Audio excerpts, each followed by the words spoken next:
Hola, bienvenidos una vez más a nuestro estudio en casa. El día de hoy tenemos frente a nosotros la lección número 3 en nuestro estudio de Jonás, que tiene por título Juicio y Misericordia. En esta lección estaremos considerando desde el verso 4 hasta el verso 16 del capítulo 1 de este libro. Los versículos clave en esta ocasión son los versículos 10 y 11. Nuestros personajes principales son Jonás, el profeta, y los marineros.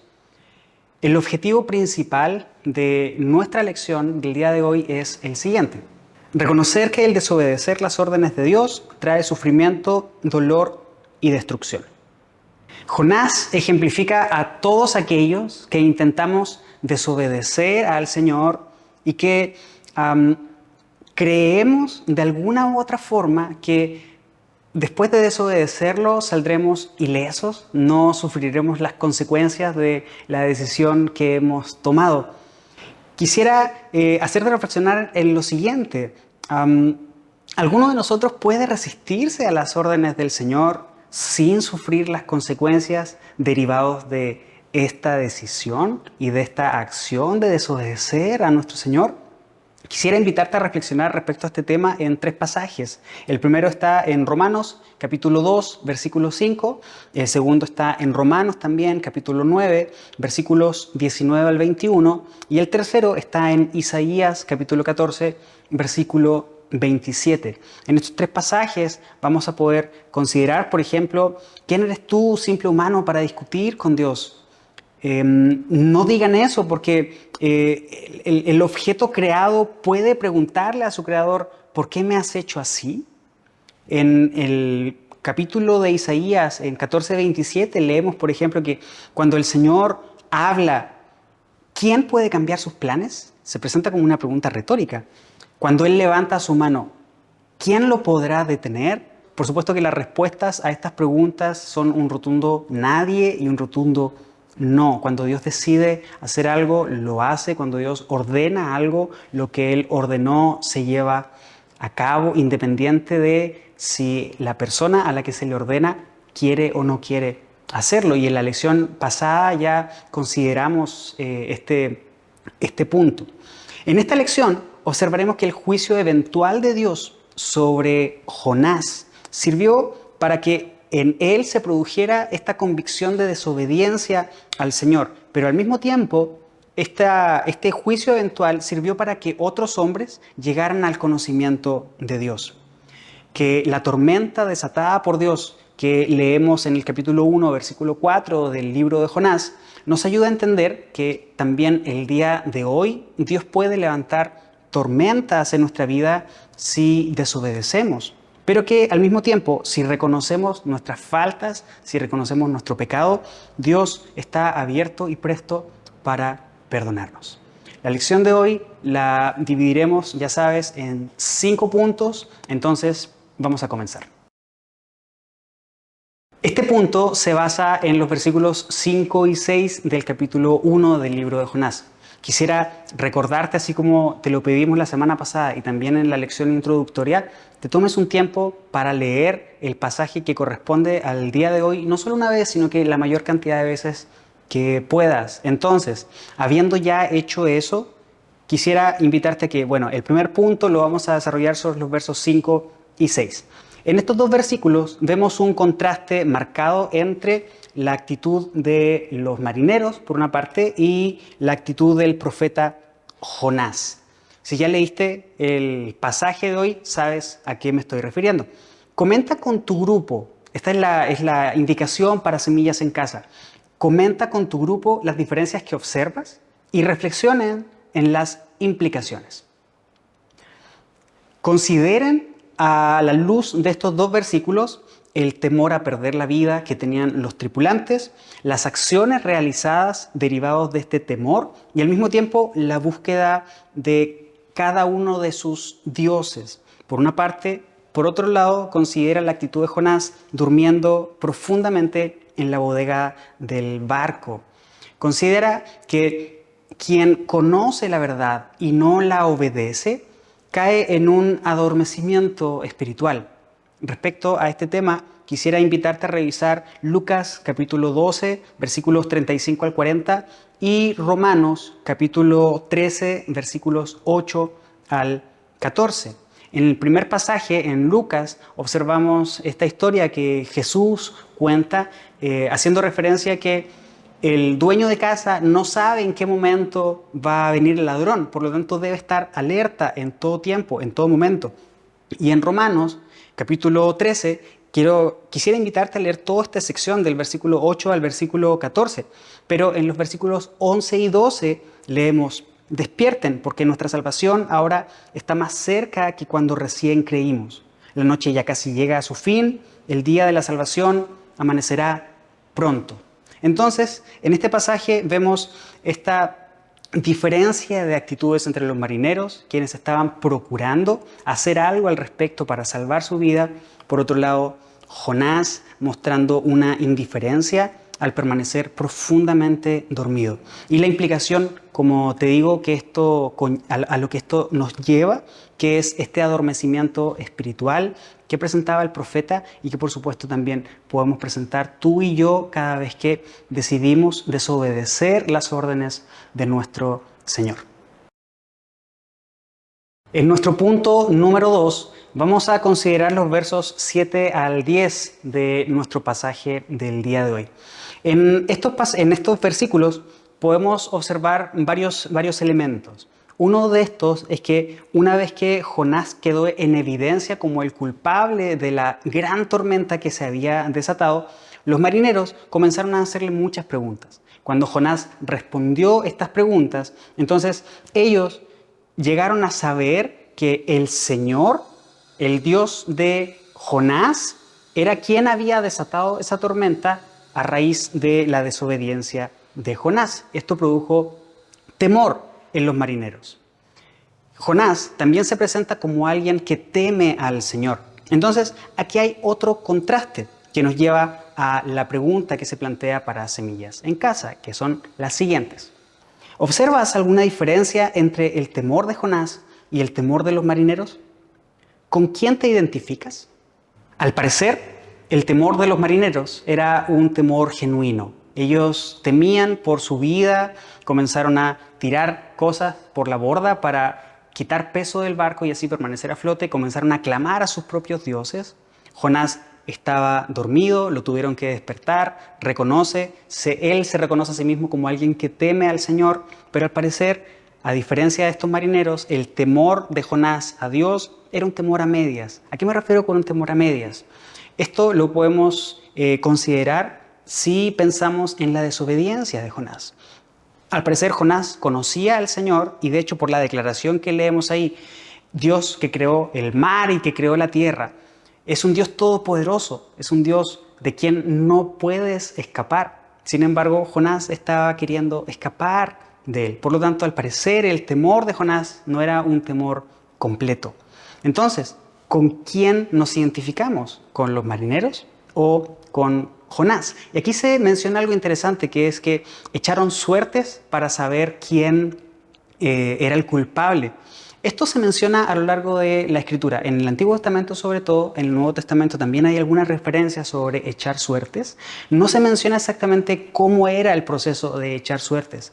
Lo que se intuye a partir de cada uno de los escritos es que era algo que dejaba en evidencia la pregunta que ellos tenían respecto a algo. En este caso, ¿quién es el culpable de esta tormenta que se ha desatado? La suerte cayó sobre Jonás. Bajo ninguna circunstancia deberíamos pensar nosotros hoy que debiéramos también utilizar el mismo protocolo para saber si hacer algo o no hacer algo. El día de hoy tenemos la revelación de parte del Señor, tenemos la palabra de Dios y es la única fuente a la cual debiéramos tú y yo ir cada vez que tenemos preguntas y necesitamos que Dios nos ilumine. Nuestro punto número 3 se construye sobre los versos 11 al 16. En este segmento hay varios elementos a los que podemos y debemos observar. El que quisiera traer sobre la mesa en este momento es a otro contraste que hay entre Jonás y los marineros. Una vez que los marineros supieron quién era el culpable de la tormenta, supieron que era Jonás, ellos no quisieron deshacerse de él, sino que intentaron con todas sus fuerzas regresar a tierra para salvar, por supuesto, su propia vida, pero al mismo tiempo para salvar a Jonás. Es decir, los marineros mostraron una actitud de misericordia respecto del culpable de esa gran tormenta que se estaba desarrollando. Esta actitud de los marineros debemos contrastarla con la actitud que estaba desarrollando el profeta Jonás. Recuerda, él recibió la instrucción de ir a Nínive a predicar juicio sobre esta ciudad, pero él decide tomar camino hacia otro lugar y no ir a Nínive a predicar para arrepentimiento. Lo vemos al final de nuestro libro, en el capítulo 4. Jonás sabía que Dios iba a perdonar a Nínive y decide no ir. Entonces aquí hay otro contraste, como te digo, entre los marineros por una parte mostrando misericordia a Jonás, pero Jonás no mostrando la misma misericordia a Nínive. Entonces, las preguntas para nuestro estudio en casa son las siguientes. ¿Qué revela esto sobre la misericordia de los marineros y la de Jonás? ¿Has mostrado misericordia a quienes no conocen aún a Dios? ¿Qué revela esto de ti? En nuestro contexto, mostrar misericordia significa compartir las buenas nuevas. Eso es lo que Jonás no quería hacer, de lo que estaba huyendo. Él no quería ir a predicar, él no quería compartir la palabra de Dios con los ninivitas. Por lo tanto, estas preguntas que se plantean, la segunda pregunta debe considerarse desde esta perspectiva. El punto número 4 se basa en el versículo 12 de nuestro pasaje del día de hoy. En este punto podemos suponer, considerando la declaración que Jonás hace en este versículo, que él tuvo convicción de desobediencia a Dios, considerando esta gran tormenta, considerando que ya había sido descubierto por el Señor frente a todos los marineros como el culpable que originó esta gran tormenta, o que por el cual esta gran tormenta se desató. Entonces él dice: arrójenme al mar para que ustedes puedan salvarse. Al parecer, como te digo, este profeta tuvo convicción de su desobediencia en este momento y cambia su actitud, y al parecer asume las consecuencias de la decisión que había tomado. Entonces, la pregunta para nuestros grupos en casa son las siguientes. ¿Qué indica la actitud del profeta? ¿Cómo podemos aplicar esto a nuestra vida? Considerando esto, quisiera invitarles a considerar en su grupo de estudio, primero de manera independiente, ¿no? Al preparar la reunión a la cual vas a asistir, considerar el Salmo 32 desde esta perspectiva, desde la perspectiva de ocultar nuestro pecado, de las consecuencias que trae el ocultar nuestro pecado, y por otro lado, de la liberación y la paz que se obtiene al momento de confesarlo. Entonces, considera el Salmo 32 para profundizar en este cuarto punto. Para nuestro punto número 5, quisiera invitarte a considerar esta última sección también del pasaje que estamos considerando el día de hoy y verlo desde la siguiente perspectiva. Una vez que Jonás fue echado al mar, el resultado es que la tripulación fue salvada, la tormenta se detuvo, hubo calma, y los marineros entonces comprobaron que el Dios de Jonás era el Dios verdadero, todopoderoso, así como Jonás lo había declarado, creador del mar, creador de la tierra. Y el pasaje nos dice que ofrecieron estos marineros sacrificio a Dios y que se comprometieron con Él. Entonces, las preguntas para nuestros grupos en casa respecto al punto número 5 son las siguientes. ¿Observas alguna similitud entre Jonás y Jesús, el Mesías? ¿Cómo puedes aplicar esto a tu vida hoy? ¿Cómo llegamos desde la historia que estamos viendo hoy de Jonás a Jesús como el Mesías? Hay varios elementos que son símiles entre la historia de Jonás y Jesús como el Mesías. Entonces quisiera invitarte a considerar los siguientes.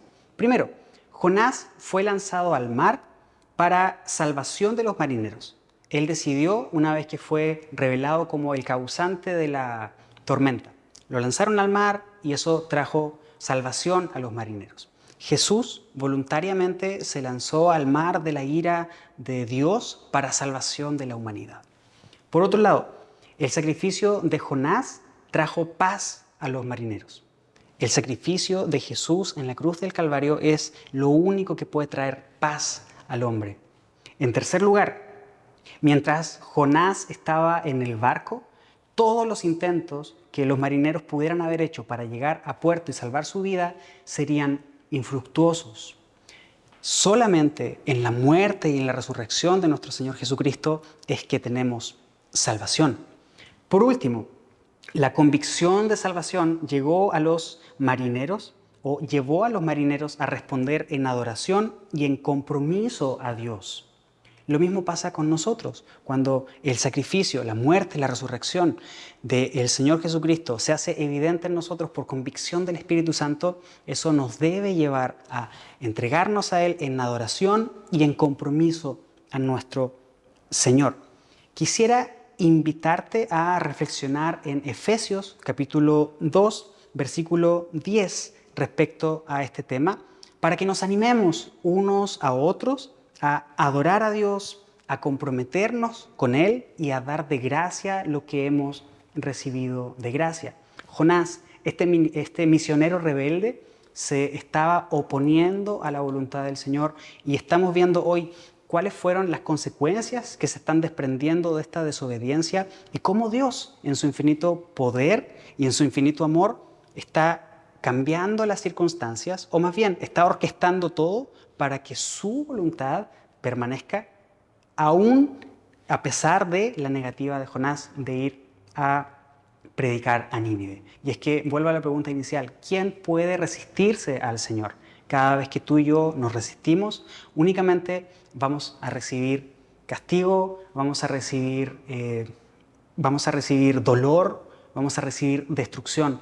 Por lo tanto, aprendamos de este profeta rebelde, de este misionero rebelde, y entreguemos de gracia lo que tú y yo hemos recibido de gracia. Que Dios te bendiga. Nos vemos la próxima lección.